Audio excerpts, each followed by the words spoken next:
Well, Nevada considering a bill to put felony animal abusers on a registry. Several states are also considering similar bills, and animal advocates say it would be crucial in their fight against abuse.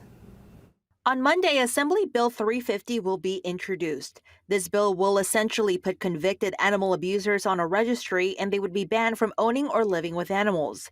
This bill, originally introduced in 2021, would revise provisions relating to crimes against animals. One of the changes to this bill would increase the penalty for abusing a dog, cat, or any animal from a Category D felony to a C felony. Gina Greisen is the president for the Nevada Voters for Animals, and she says if this goes through, it would be a step forward. When you're looking at actually documenting the crimes that people are committing, but for the rescues and for everybody else, it truly is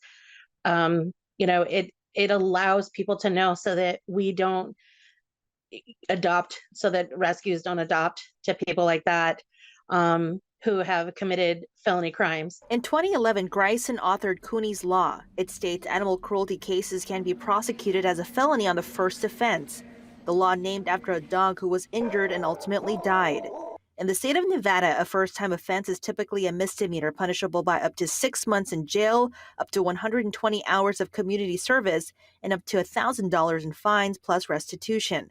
Greisen says more needs to be done. What we need to do is make sure that we hold people like that accountable, because we know that there is gateway behavior that leads to other violent crime and other violent interpersonal crimes. So we want to make sure that we're holding people like this accountable at the level where they're hurting animals, because we don't want them to graduate to hurting people. She adds, for people who are passionate about animal welfare, you should get involved. None of this happens without the support. The bills that pass are the bills that get a lot of attention and get support from the public. So, your elected officials don't magically know, they don't have a crystal ball that you support these bills. You need to reach out and let them know, as we said, that you can share your opinion on the bills. And if you'd like to know more about getting involved, you can go to Nevada Voters for Animals Facebook page. Greisen is currently working on a bill called the Jason Brown Bill that would stop animal abusers from getting early release.